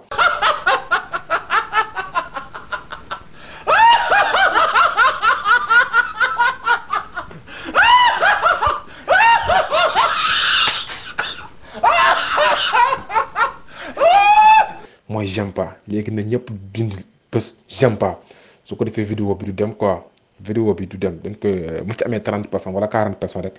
c'est fini léegi na ñëpp bind j'aime pas yomb na da ngay cliquer rek mooy fi loxo bi jëm suuf moom koy bës rek j'aime pas ñaari loxo la benn bi mooy j'aime benn bi mooy j'aime pas. waaw sama papa waaw lii laa doon wax gars yi de yaa ngi si jàmm laa doon wax gars yi de bu ñu amee sax ku toog seen wet daal am nekk ci YouTube bi na dugg ci YouTube bi bés. man bu ma demee sama kër sax sama doom yi naa leen dem ne bés leen YouTube. waaw si ça maa fi waaw mais foofu la de comme Tafa sànq déggante na mun a gars yi bu ñu amee 42 personnes rek après vidéo bi gars yi day effacé wu quoi si loolu mooy gën quoi ok nekkal si jàmm gars yi jaajëf ñaari doomaraam lañ quoi. maaleykum waa FBI li ñëpp maa ngi ziar yaa xadi yaa Tafa Sané waxaat yéen kan moo leen ne j'aime pas bi day taxaw YouTube wàcc vidéo bi. J'aime pas bi taxul YouTube wàcc vidéo yi de da leen di reporter vidéo bi report j'aime pas means you don't like it but that doesn't mean nothing they are not gonna get rid of it donc ko dindi de duñu dindi vidéo bi de waaye ñaata musique vidéo naa gis fi ñu def ay 500 waaye yow ay 500,000 j'aime pas astafurlah sax ay 500 j'aime pas ay 5,000 si j'aime pas te YouTube dañu wàcce vidéo bi soo bëggee ñu wàcce vidéo bi ñun ñëpp dañ koy report mooy wàcce vidéo bi mais pas j'aime pas boobu loxo boobu bu leen ko laal loxo boobu ça veut pas dire rien su leen bëggee ñu wàcce vidéo bi dañ koy reporter ñun ñëpp xam nga dafa leen vidéo wala ni ñuy reporter compte bi xaaral rek ma yow waaw j'aime pas bi moom du dara kan moo leen ni su ñu amee 40 j'aime pas waaye yéen muy Facebook muy YouTube muy fépp fu am Sénégal de la vérité muy laajte ay droit d'auteur YouTube mu dem Facebook di ñu reporter donc sénégalais yi bu dee dafa yaakaar ni que dëgg ji nii lañ koy nëbbee kon doon na loxoom si ëpp ndax dëgg bi lii du ko taxa bañ a feeñ d'autant plus yéen ñi am numéro WhatsApp dinañ leen envoyer vidéo yépp par WhatsApp am na benn chaîne YouTube maanaam chaîne YouTube bu russe bi foofu amul réclamer vidéo amul dindi vidéo mi ngi nii lien bee ngi nii page baa ngi nii donc vous êtes tous conviés fépp foo leen bëggee dëgg yi dinañ leen ko envoyer et vous avez notre autorisation pour jël suñuy enquête et partager ko wala sax ngeen télécharger ko dugal ko seen page vous avez notre autorisation. dama ko ci yekk lu ne xeme Hélène dama wane ne sàcc la Hélène dama wane ne tankat la da nga tiit baadoola nga loolu baadoolu moo koy def tey dafa obligé xam ne man Mister Shake danger laa ci moom mu ne YouTube na tëj sama chaîne Françoise Hélène Gaye dafa dem YouTube wan leen ñaari vidéo yoo xam ne dama ko def ci moom wane ay kàccam wane penam léegi mu ne YouTube nañu dindi ñaari vidéo yooyu. Sénégalais yi boo leen gisee li tax ñun Sénégal de la vérité ñu focaliser woon sur le dossier Françoise Hélène Gaye et Assane Diouf c'était juste pour vous montrer comment une partie de nos compatriotes sont tellement naïfs seen xel du naaj et ils sont plus que manipulables bu dee une politicienne déguisée. boo leen nekkee ci espace yi di ngeen gis le niveau d'abrutissement de ce peuple-là ils savent même pas ce que c'est la politique. Chaque jour, on me reproche d'être politicien, alors que je dis que je suis activiste. J'ai toujours dit que je suis pas activiste d'ailleurs. Légui, Khadim, lan moy politicien? Yeen, est-ce que xam ngeen luy politicien? Mais Assane Diouf, li muy def ni, mais c'est que gars, vous avez une confusion par rapport à ce que c'est la politique. Lan moy politique, lan moy politicien, lan moy activiste. Mais yeen xamul len parce que li Assane Diouf di def politique la. Man lii may def politique la. bu dee une politicienne déguisée bi nga xamante ne l'état du Sénégal moo ko fayal jëlee ko Sénégal yóbbu ko Allemagne pour mu jàng un 3e cycle de professeur d'EPS gouvernement Abdoulaye Wade di ko fay tous les mois na ko weddi lii mooy numéro matriculum ñu koy fay tous les mois pendant des années c'est cette même politicienne bu créé benn groupe bu tudd RNS ne day xeex Abdoulaye Wade teg fi Macky Sall. Groupe bi bokk na ci li fi jëlee Abdoulaye Wade premier li fi jëlee Abdoulaye Wade ci réseaux sociaux yi groupe bi ci la bokk te nag ma rëccu ko lool te maa ko liggéey man Gaye maa ko liggéey ak sama yeneen xarit. mu jógee si loolu li mu doon wut maanaam li Souleymane Jules Diop def amu ko mu retourné nag di xeex le président actuel su dee une politicienne déguisée noonu plus un vendeur à la sauvette ñoom ñoo fen tout un pays et manipuler des Sénégalais sur une fausse histoire de terrorisme alors imaginez leen ce que les vrais politiciens mën def politiciens yu xamante ne ñoom kàcc dañ ko def un art du métier ñun Sénégal de la vérité sunu mission mooy ñeen ubbi seen xel ubbi seen bët bu leen gëm kenn tant que vérifier woo leen information yi ñu leen di jox et juste pour vous montrer que ni politicienne bii ñu tuddee Françoise Hélène Gaye moo gën a ñuul si politicienne yi yàlla teg si àdduna yëpp la preuve dañu ko dugal si propre piège moom moo dem YouTube di fen pour que YouTube dindi ay vidéo yu xamante ne ñun dañ ko def si ay fenam man xam nga maa ngi nii xappi sëyuma de waaye kon bii waaye kii moo nag neex deret jënd ñaari bàgg jamaa takkal ma ko te takkuma ñaari bàgg jamaa de laa la wax de tegle ko doublé nga jox ko jigéen joo xam ne takkoo ko nga jël sa assurance vie jox ko jigéen joo xam ne takkoo ko waaye xanaa kon ñëpp nañ ma laaj adresse ma wutal leen ñu mel ni li du neex tase góor yi salaamaaleykum mu ne la jamaa ngi maaleykum salaam mu ne la kayitu kër a ngi nii kan mooy mel kër bu am ni bu mel nii après nga ni amoo elle n'a rien defe naa ni su may wut lu may am est-ce que Sénégal mun naa am Sénégal li day li ma am fii ça c'est ma propriété. Sénégalais yi man moomuma internet bi damaa dem si 10 sites yu bokkul te ñoom ñëpp seen résultat c'est la même chose xanaa Françoise Hélène Gaye xaar ma jàppale la si bii da ngay ne xanaa bii pas que Eric Faye bi ngay def vidéo bii si la may kayitu kër gi ay waay ndeysaan fen du métier 5 ans nag yaay indi problème Dior musul indi problème parce que yow yaa ngi bàyyi benn audio baa ngeeg man ngay wax ne xam nga Assane maa ko jox numéro Dior man musuma la laaj numéro Dior man Dior bi ma koy woo ci Facebook bi laa ko woo Hélène musuma la laaj numéro Dior musuloo ma jox numéro Dior yónnee ma foo bindee numéro Dior lii ak lii maa ko yónnee Assane yónnee ma ko xam nga li ma la yaa ngi wax man Assane maa koy wax lii maa koy wax lële yaa ngi dégg ak lu mu mënti doon xam nga mën naa am ay information ci yow ak keneen mais yàlla bindul ku may wax lu may def du sama yaay du keneen parce que bu fekkoon ne nit moo may wax lu may def sama yaay mooy doon première. ma expliqué la li détails yi demee nga ne ma carrément xam nga li ma la wax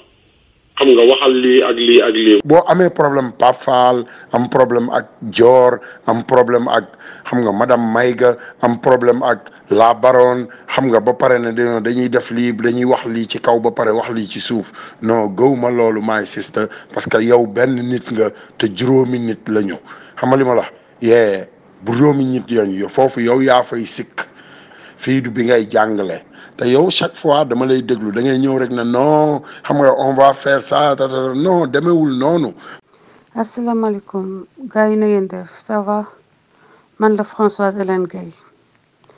démb yónnee woon naa ay coordonnées pour ñu yónnee fa xaalis pour Assane apparemment il y a eu des choses qui ont évolué sans qu'on m'avertisse. Il y a un compte Litchi pour ñuy wax ni na ngeen fa def xaalis pour jàppale Assane jusqu'à man joxewuma avalu loolu yëguma bañ koy def donc pour l'instant bu kenn yónnee xaalis ci compte que ce soit Litchi wala GoFundMe tant que lijjantiwuñu ko j'aime pas la pagaille te là vraiment les choses partent en couille il faut que les gens apprennent à avoir un peu de discipline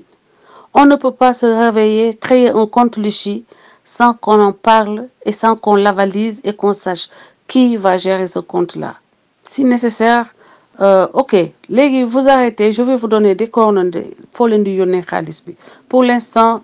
arrêtez ba ma wut ku wóor ku stable ñu jox ko instruction mu recevoir xaalis bi. sama gars yi man moom xam naa ni groupe bi daf koy tëj parce que dictateur la dilam yàqu na lim doon bëgg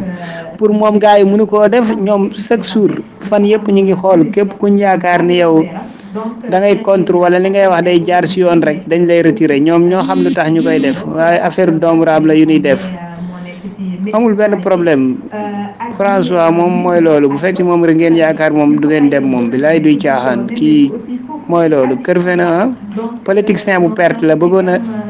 politique si affaire retiré xam naa dafa bëgg a changer benn affaire fekkee xam naa dafa am lu mu jox jot mu wax na ko boog doomu raam dëgg la. ngool ñi ngay tudd ñëpp xam nga ay affaire xam nga xëccoo la xeex maa ngi leen di déglu dama déglu seen histoire yëpp xam nga déglu xuloo yi nekk ci biir yëpp ay Dior yow xam nga yéen ñëpp comprendre nga li ma la wax yéen ñëpp mais musuma ci dugal sama làmmiñ surtout yow nag surtout yow dama lay wax dëgg surtout yow parce que chaque fois dama lay wax ne la man maa la jàppal sama bopp xam nga nañu séq li ñu séq nañuy wax li ñuy wax mais chaque fois dafa am xeex booy xeex yow te man loolu intéressé wu ma Françoise Hélène Gaye dama la koy wax léegi quoi intéressé wu ma te dama dem ba fiil ne xam nga you know you don't give me enough respect quoi xam nga te affaire yi sànq rek nee naa la du politique bëgg Sénégal la. toogal de sos man li ma lay wax dëgg bu wér kéng la Idrissa Seck dalaa jox xaalis dalaa jënd te yeneen ak yeneen mbóot mi ngi fi nga jël xale yi ndaw yi di leen neexal xaalis ñii 5000 ñii 25000 xam na Sénégal dafa metti nga jënd jeunes yi salaire bu ñu la jox par weer nga jël xaaj bi coppati ko xale bu ne nga jox ko 2500 jënd leen crédit fu koy live rek dugg leen ruube saaga leen su may wax di leen wax ju rafet dugg ci groupe bu WhatsApp bi créé ko di ci dugal kilifa di leen saaga di leen wax ju ñaaw Hélène ame nga nit ñi yaak Assane ame ngeen nit ñi sonal ngeen ñu fatt ngeen ñu dafa ëpp kenn bëggatul live yow faramason bu bon nga Hélène faramason bu nganda nga dañ laa jënd Idrissa Seck dalaa jox xaalis bu doy sëkk man maa la ko wax te nee naa la preuve dinaa ko teg ci sa loxo yow su ma la waxee loolu gëm ma. am na ay ba pare am na ay soxna yu nekk Amérique tamit les François whatever xam nga di ubbi seen làmmiñ di wax ci politique gëmuñu politique barki sëñ Bamba man maa leen ko wax yéen ñi nga xamante ni yéen a bëgg Sénégal taxaw bu ngeen di wax jël leen seeni vidéo ngeen wax seeni waxi bopp xam nga ñu boole xam-xam yi nga xamante ni dafa tolloo xam nga ñu boole leen mais man dama seetaan ay nit dama seetaan ay nit benn soxna bu nekk fii bu ñuy wax whatever François xawma lan muy wax mais moom ay waxam dafa dem ba moom ci boppam daa fenloo boppam parce que dama koo déglooti ko dem leen samay vidéo ngeen partager vidéo ngeen xool li ma ko partager moom mais li may wax rek dee leen déglu Sénégal dee leen déglu Sénégal dee leen déglu sénégalais yi tamit dee leen déglu sénégalais yi laa wax xam nga ndaw soosu xaw ma nu mu tudd François whatever boppam la fi nekkalu fi sénégalais yi de barki sëñ Bamba da ngeen koy déglu dee leen déglu jël leen vidéo yi commencement ba ak tey ngeen déglu ko fen rek ñoom ñëpp fen rek seen bopp rek di démontrer ay fenam un par un yaa ngeen di rappelé wu dossier contre l'État bi ñu defoon ci Assane Diouf ak yeneen fenam yu mu defoon ñu jël démonté ko benn par benn mu dem YouTube di fen que moom vidéo yi ñu contredire ko envoyé ko ak ay fenam une fausse adresse un faux nom Seynabou Ndiaye partagez leen ma nettali leen da ngeen di ree ba tëdd ci suuf ñu leer yi dafa YouTube dafa comme toutes les plateformes dafa am ay yoo xam ne droit d'auteur la tudd maa defal samay vidéo c'est mon droit d'auteur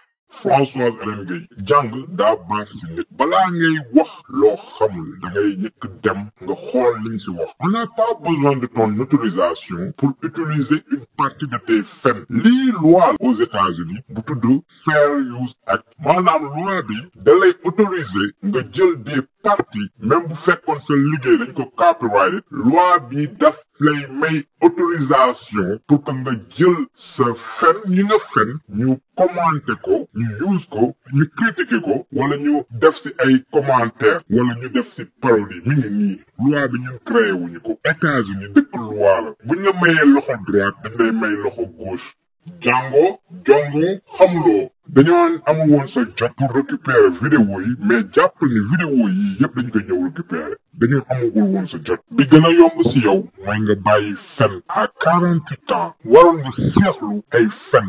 nga toute ta vie 48 balais de fen et tant que yaa ngi fen on sera là pour wan Sénégalais yi que li ngay wax du dëgg duñu ci mës a sonn duñu la mës a bàyyi nga détourner sunu jeunesse ci sa ay fen ci sa ay manipulation ci sa biir vidéo ngay beew nga ne da nga am ay diamant sa première jëkkër sa première gain boobu nga nekkal États-Unis première fois da nga ko xam rek mu offrir la ñaar bague en diamant waxatuma ci beneen vidéo aussi ngay wane ne da nga am matériel ngay wane da nga am villa da nga am kër da nga am toujours dans le monde du matériel ma bëgg la xamal yow Françoise Hélène Gueye bu fekkee ne da nga jógee Sénégal mu jaral la nga dem jaay sa bopp ngir diamant ñaari diamant ñun man bokkuma ci famille boo xam ne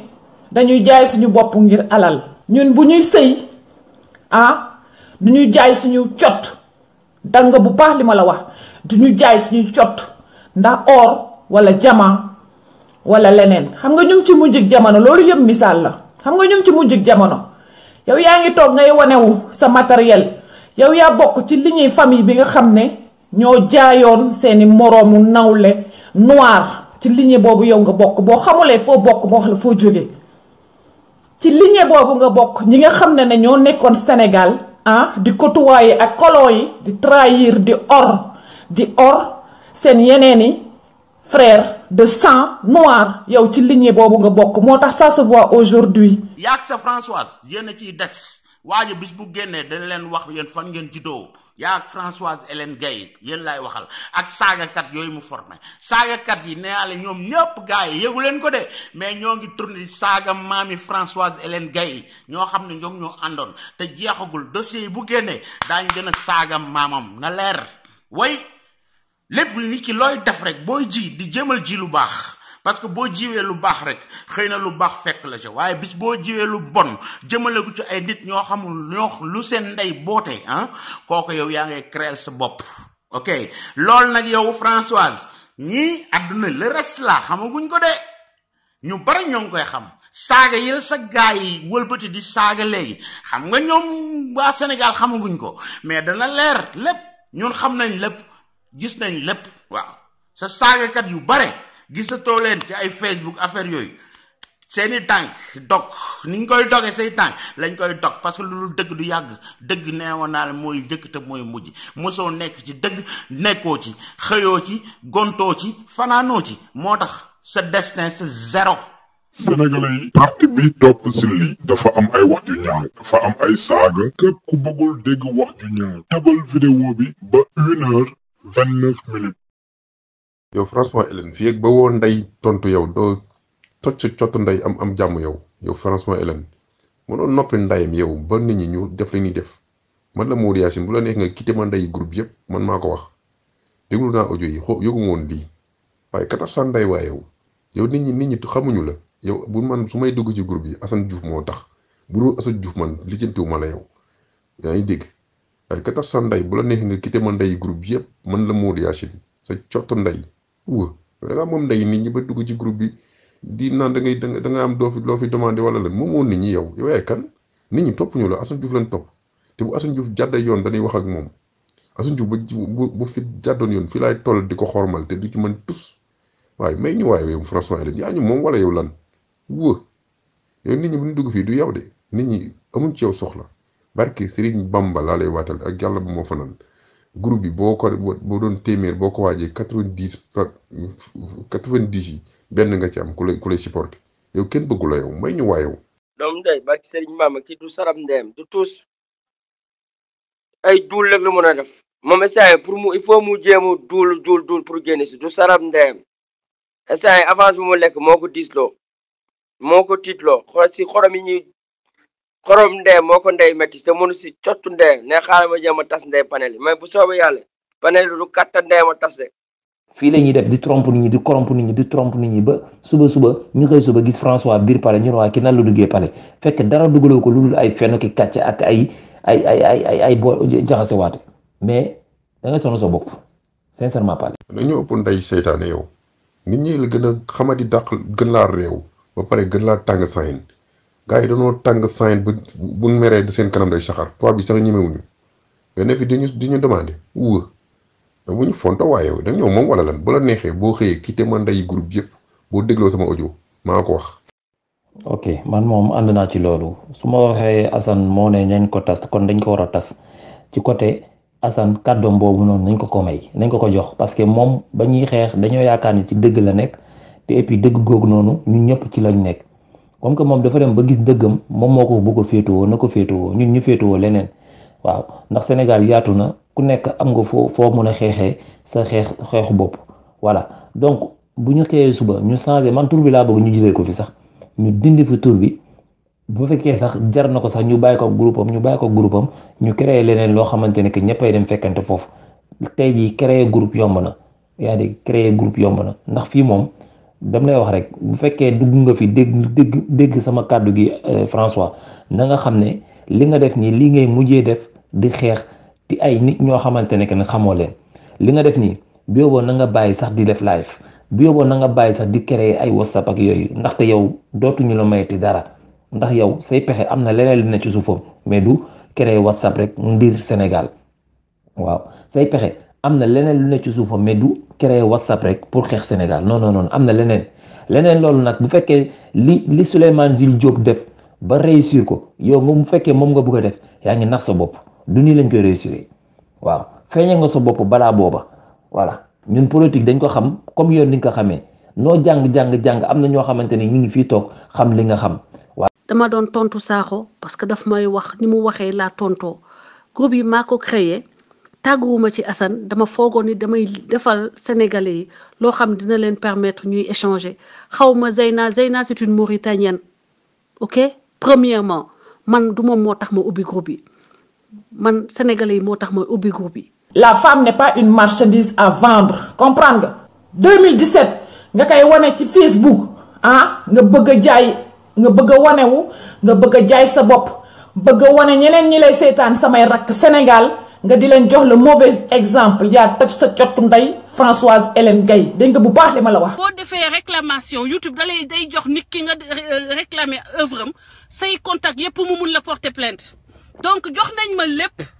seeni contact te nag la grosse vache qui se cache derrière le Sénégal du mensonge c'est une dame qui s'appelle Seynabou Ndiaye. Une fausse adresse mi ngi nii nit ku normal lu mu waroon njëkk def balaa diffuser une fausse information mooy vérifier info bi mais lan la Françoise Hélène Gaye def elle a encore commis la même erreur bi mu def ak Assane Diouf si fausse histoire terrorisme bi. Nous donnons une fausse adresse. Non, si, je vais publier tout ça, je vais publier toutes les coordonnées.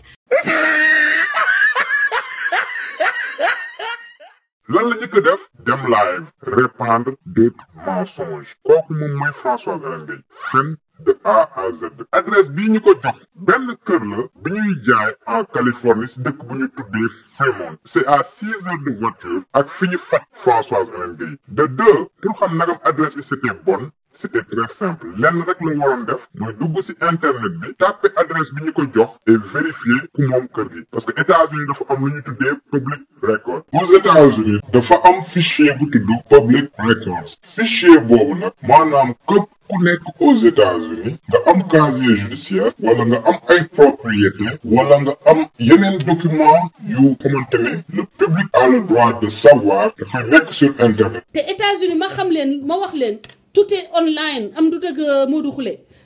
lépp online la Baba Aïdara xam yéen ñooñu boo leen duggee online ngeen gis ko ngeen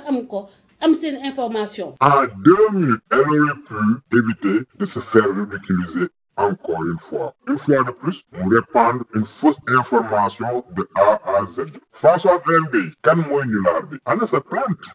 sénégalais yi ñun Sénégal de la vérité lañu leen bëgg a ñaan lenn la ngeen def attention nañu bàyyi di demee émotion te di doxalee réflexion di xalaat nañu seexlu fenkat yi suñu bëggee Sénégal jëm kanam jërë ngeen jëf. mën naa jàpp ne sax nit ki mën ngay tricher yenn saay mais dëkk ci tricherie moo baaxul. Donc, pour neter Hassan, c'est parce qu'un juge avait décidé sur le cas de Hassan. Et comme un juge fédéral, le juge Carl Stewart, mi nga xamni mom moy diriger courthouse bi, man bima len joté tay ci suba lol nañ ma wax ni ma non amul. Te ensuite donc un juge fédéral joxewul ordre bi. Nga sey yow. Oui, bo waxé mu nan day wat hein, billahi yow chrétien bu melna yow, hein? buñ waxé yow chrétien man je respecte bien les chrétiens ñom ñepp la respecté yow la respecté comme chrétien parce que yow do dara saytaane mom rek moy nek ci digënté julit ak chrétien ak christianisme ok té yow lool ngay jouer billahi lokay waté lan ngay waté ci té nek ci côté belé wonal fi nga doon baado la gi nga nek manipulatrice bi nga nek woné ko aduna gis ko waaw tay bala yag gaay yeen ñepp lay waxal sénégalais fu ngeen nek ci aduna bala yag gis nga le Sénégal de la vérité sama gaay ñun ñepp hein gis nga lu leer la andi wax bala yag hein ñaari dossier dina genn ci Françoise Hélène Gaye bu boba da ngeen ko dana gas pax mom bam xoot mu sul ci dugg ci bopam way mok saga katam yoy muy formé di len fay di len financer waaw xaalis bu sàccoon ci ngóor soosu ak lépp ak manipulation yu defoon yëpp mi ngi xëpp ci kawam xamagu leen ko mais mu ngi koy yëg newoon naa ko say nelaw doyul te say nelaw du mës a doy. yéen saagakat yi nekk si groupe yi yéen ñëpp laay waxal vous avez de gros soucis à vous faire ndax lépp li ngeen nekkee si groupe yi nañ ko fësal ba sénégalais yëpp seen mbokk yëpp xam lan ngeen nekkee si biir réseaux sociaux yi yéen politiciens yi vous avez de gros soucis à vous faire ndaxte li ngeen nekk di def si suuf di nga koy ñëw fësal si kaw fay Françoise Hélène Gaye xaalis ci suuf depuis le Sénégal am nit ku koy récupérer xaalis boobu muy coppati ci xaalis boobu ngeen ko fay di fay ñetti membre groupe WhatsApp yooyu mu créé Ousmane Sow Moustapha Sarr yéen ñett ñooñu ñuy fay pour ngeen jël manipuler yeneen xale pour ñu leen di saagal d'autres sénégalais dinañ wane lépp li ngeen nekkee di def ci suuf di saaga ay nit bu dee yéen politiciens yi da ngeen yaakaar ni yéen mën ngeen tax le Sénégal de la vérité bañ a wax dëgg ji da ngeen dóor seen loxo ci ëkk wax naa leen ko ma waxaat leen ko avec le Sénégal de la vérité manipulation dafa jeex fen dafa jeex sosol dafa jeex escroquerie dafa jeex sàcc dafa jeex pas de deuxième Souleymane Jules Diop. man nag fu ma gisee dëgg dama koy wax. bokkuma benn parti politique. ñun Sénégal de la vérité ñun ñooy ñi xamante ne dañuy segg les fenkat des waxkatu dëgg. dorénavant ñun ñooy tamit biy séparer fenkat yi ak waxkatu dëgg yi. yow yaay saytaane yow yàlla na yàlla musal ci yow barke sëñ Tuubaa yàlla na saytaane yàlla na yàlla musal Sénégal ci ku mel ne yow waaw. yow mii lañ war a rek say mbir te dina leer barke sëñ Bàmba dina leer waaw. sa yi ngay doxal ak si nga da nga waroon jël avion nga dem seeti gorsee nga xam ne si l'homme doon wax mësul saaga. déglu leen de duma ci tàyyi sama yaay Daba la tudd sant loo yaa ngi dégg man sañu maa saaga kenn Macky Sall ak nu mu mënti mel sañu ma koo saaga bii saaga déglu leen. nga dugal ko ci manipuler ko ba yàq àddunaam tey ba tey ma nga ca kaso bu wéet fa moom dong kenn taxawul ci baadoola bu mel ne yow ak baadoola yi nga àndal yi ngay formé ñu nekk fii ku taxaw ñaang ñu saaga la waaw. pourtant ma nga fële moom kese moo fa nekk moo tax man leen ci vidéo bis bu génnoon tey jii te bàyyiwul ay saaga dina liste ba dana changer yow yaa ci jiitu Françoise Hélène Gaye ndax baadoo la nga gis ngeen bi mujj bi biñ ko dindee démb lañ ca bindoon mooy waajooju may bañ a tudd turam moom moo protesté ci vidéo bi bañ dindi ko. mais nag yéen dama leen di laaj quoi parce que foofu dama ko gis affaire bi man ay reetaan la mu def waaw mu wax la ne manipulation bi moom jeexul ba tey waaw suñ ndaw si moom muy Françoise Hélène Gaye ok boobu man du ma nëbbatu de right laay wax te tur wi laay aw de xam ngeen nu mu demee waaw cheikh bi moom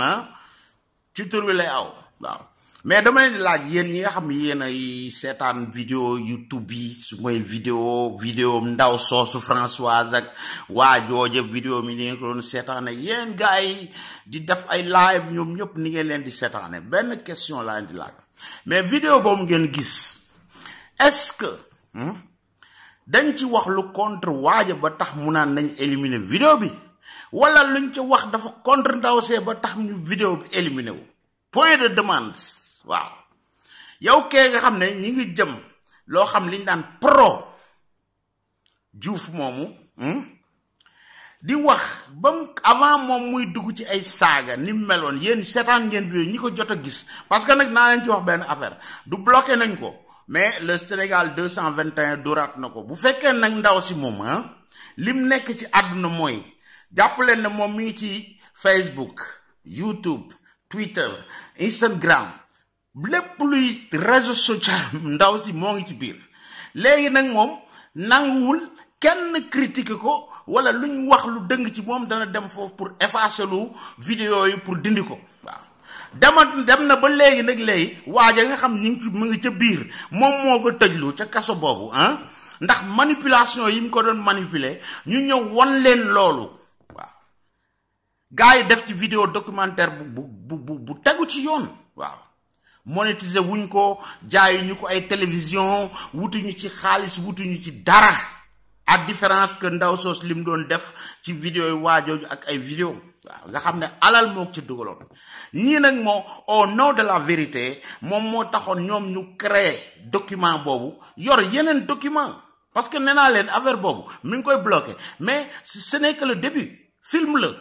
film nag day am titre bi rek leen won waaw titre bi nag moom sonn na ci dindiloo na ko gars yi dindi ko ñii delloo siwaat vidéo bi léegi nag ñu dem ba ci dugal ay copyright muy laaj ay droit d'auteur yooyu nag leen war a expliquer pourquoi mu di ko laaj waajee na ci biir kaso ba est-ce que may nañ ko ba muy toog naan day décider ay vidéo yu war a dugg ak yu war a génn yow mii di ma seetaan buñ gars yi créé woon vidéo wala man ma créé vidéo wala ndaw su bon soo su créé vidéo boo xam ne yow lu la arrangé la lu lay setal la ñu waroon laa tëj nga xam ne tëj géñ ko tëj tey jii nga xam ne moom moomu ca divan boobu ne déj naan da koy feetal ay anniversaire yu kenn xamul moom moo ko ca dugal ak ay manipulation tax tey ji ñu génnee vidéo boo xam ne si juge ba sax ndeysaan bu ko seetaanoon dana xam ne dana gëm ne kii dañ ko doon manipuler moom moo tax mën na am ëllëg bu ñu koy àtte sax à travers ce vidéo là ñoom ñu yërëm ko ci benn côté kooku nag dina xam ne kii mën na ma génnee ci coono buñ ma dugal mu ñëw naan day dindi lu vidéo boobu leen mën ngeen gëm lool saytaane nga jaam nga sàcc nga manipulatrice nga Françoise Hélène Gaye yow laay waxal de na leer train nga duggoon ak si nga gaar ba gis nga gaar bi doo ko romb de train bi fa lay yem yow sa business daañ ko toj dana tasar